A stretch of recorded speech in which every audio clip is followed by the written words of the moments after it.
ಎಡಗೈನಲ್ಲಿ cigarette, ಬಲಗೈನಲ್ಲಿ steering, ಗಂಟೆಗೆ 140 kilometre speed, ಭೀಕರ ಅಪಘಾತ. ಮತ್ತೊಂದು ಕಾರಿಗೆ ಮುಖಾಮುಖಿ ಡಿಕ್ಕಿ, 4 ಸ್ನೇಹಿತರು ಸ್ಥಳದಲ್ಲೇ ಸಾವನ್ನಪ್ಪಿದ್ದಾರೆ.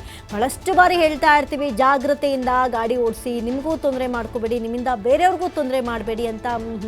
ಇಂಥ ಬೇಜವಾಬ್ದಾರಿತನದಿಂದಲೇ ಆಕ್ಸಿಡೆಂಟ್ ಪ್ರಕರಣಗಳು ದಿನೇ ದಿನೇ ಜಾಸ್ತಿ ಆಗ್ತಾ ಇದೆ. ಒಂದು ಕಡೆ ನೀವು ಗಮನಿಸಬಹುದು, ಸ್ಟೈಲ್ ಆಗಿ ಎಡಗೈನಲ್ಲಿ ಈ ಫಿಲ್ಮಲ್ಲೆಲ್ಲ ಹೋಗ್ತಾರಲ್ಲ, ಆ ರೀತಿ ಸಿಗರೇಟ್ ಸ್ಮೋಕ್ ಮಾಡಿಕೊಂಡು ಹೋಗ್ತಾ ಇದ್ದ, ಬಲಗೈನಲ್ಲಿ ಸ್ಟೇರಿಂಗ್ ಬ್ಯಾಲೆನ್ಸ್ ಮಾಡ್ತಾ ಇದ್ದ. ಗಂಟೆಗೆ 140 ಕಿಲೋಮೀಟರ್ ಸ್ಪೀಡ್ನಲ್ಲಿ ಈತ ಹೋಗ್ತಾ ಇದ್ದ.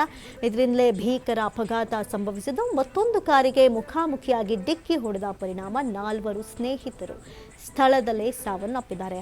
ಇದರಲ್ಲಿ 3 ಅಪ್ರಾಪ್ತರು, ಒಬ್ಬ ಯುವಕ ಬಲಿಯಾಗಿರುವಂಥದ್ದು. ಮೊಹಮ್ಮದ್ ಅಯಾನ್, ಈತನಿಗೆ 17 ವರ್ಷ, 14 ವರ್ಷದ ಆದಿಲ್ ಖುರೇಶಿ, 19 ವರ್ಷದ ಶೇರ್ ಮೊಹಮ್ಮದ್, 17 ವರ್ಷದ ಗುಲಾಮ್ ಕ್ವಾಜಾ ಸ್ಥಳದಲ್ಲೇ ಮೃತಪಟ್ಟಿದ್ದಾರೆ. ಕಾರ್ನಲ್ಲಿದ್ದವರೇ ಈ ಒಂದು ವಿಡಿಯೋ ಕೂಡ ಮಾಡ್ತಾ ಇದ್ರು. ಆದರೆ ಈಗ ಆ ವಿಡಿಯೋ ವೈರಲ್ ಆಗಿದೆ. ನೀವು ಗಮನಿಸಬಹುದು, ಕಾರ್ನ ಒಳಗಡೆ ಕೂತ್ಕೊಂಡು ಈ ಒಂದು ಹೈ ಸ್ಪೀಡ್ ಡ್ರೈವಿಂಗನ್ನು ನೋಡಿ ಕೂತು ಎಂಜಾಯ್ ಮಾಡ್ತಾ ಇದ್ದಂತಹ ಸಂದರ್ಭದಲ್ಲೇ ಆಕ್ಸಿಡೆಂಟ್ ನಡೆದು ಹೋಗಿದೆ. ಅದು ವಿಡಿಯೋ ಕೂಡ ರೆಕಾರ್ಡ್ ಆಗಿದೆ. ಉದಯಪುರದ ಹಳೆ ಅಹಮದಾಬಾದ್ ಹೆದ್ದಾರಿಯಲ್ಲಿ ನಡೆದಿರುವಂಥ ಘಟನೆ. 4 ಸ್ನೇಹಿತರು ಸ್ಥಳದಲ್ಲೇ ಮೃತಪಟ್ಟಿದ್ದಾರೆ. ವಿಡಿಯೋ ಇದೀಗ ಫುಲ್ ವೈರಲ್ ಆಗಿದೆ.